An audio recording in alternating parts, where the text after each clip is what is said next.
This video will demonstrate key installation steps for Napoleon's Riverside outdoor gas fireplace.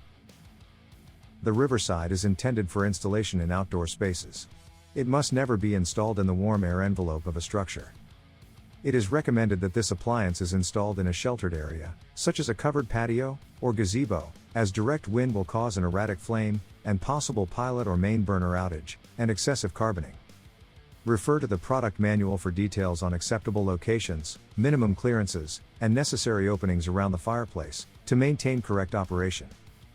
The enclosure can be constructed with combustible studs, and must have a minimum height of 72 inches from the base of the appliance. It must also have a minimum depth of 20 inches, with the width and height of the opening dependent on the appliance being installed.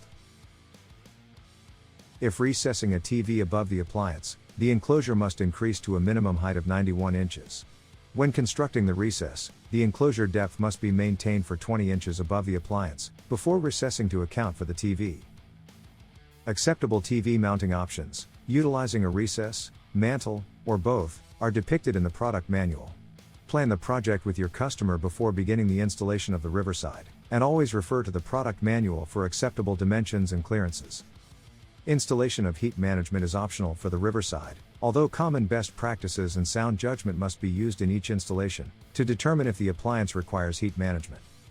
To access the heat management connection location, remove the screws and cover plate on the top of the appliance, and the cover plate on the inside of the firebox.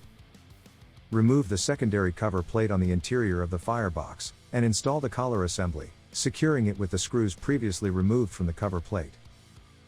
The product manual outlines approved installation parameters around heat management for the Riverside. To prepare the appliance for installation into the enclosure, secure the nailing tabs to the side of the appliance, using the hardware present at each corner.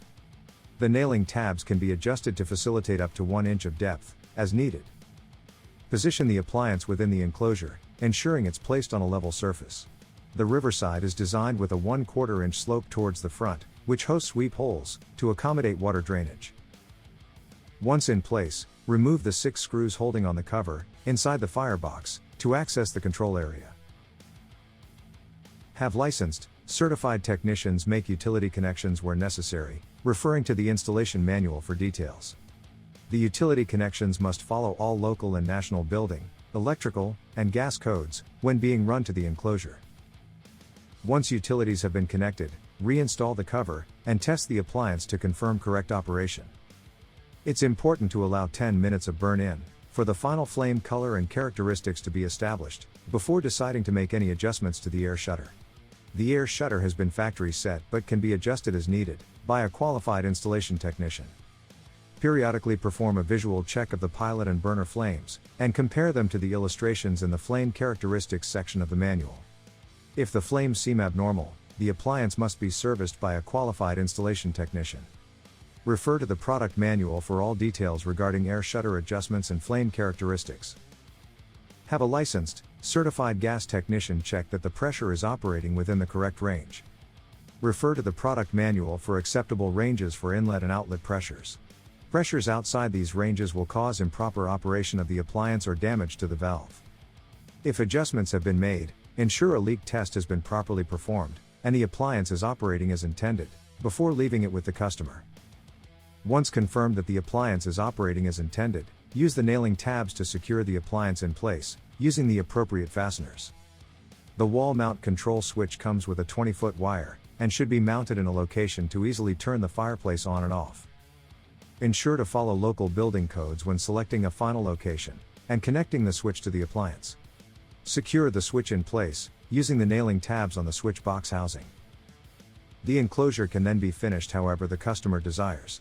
Combustible or non-combustible materials can be used as a sub-finish, with the ability to add an additional decorative finish over top, as desired.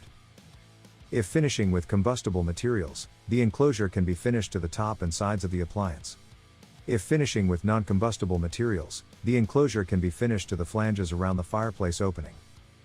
Regardless of the finishing material selected, a high-temperature outdoor sealant must be applied to the edge of the sub-finishing, and decorative finishing, where they meet the appliance. These seals keep water from entering the chase. Once the enclosure is finished, the decorative panels and media can be installed. See links in the description for additional videos, outlining the installation of the decorative panels and media for the Riverside. If using an optional screen assembly kit, adjustments must be made to the appliance, to ensure the correct air-fuel mixture for combustion. To begin, remove the upper and lower screws on the inner edges of the appliance and replace them with the 4 shoulder bolts included with the screen kit. These will be used to hang the screen in place. Next, turn your attention to the bottom of the firebox, where you must open the slot cover, located in front of the grate. To do this, loosen the screws on either side of the cover, and slide it towards the rear of the firebox, revealing the slots. Resecure the slot cover screws to hold it in place, and ensure the slots are fully exposed across the front of the appliance. Then reinstall the media, ensuring the slots are not covered at any point. To install the screen, align it with the shoulder bolts and lift it slightly while pushing it back, until it is flush with the flanges. When installed correctly, the deflector on the top must sit underneath the air discharge, identified by the slots along the top of the firebox opening. Click here to view the Wolf Steel Technical YouTube page. Like and subscribe to our channel to get notifications for new product and troubleshooting videos.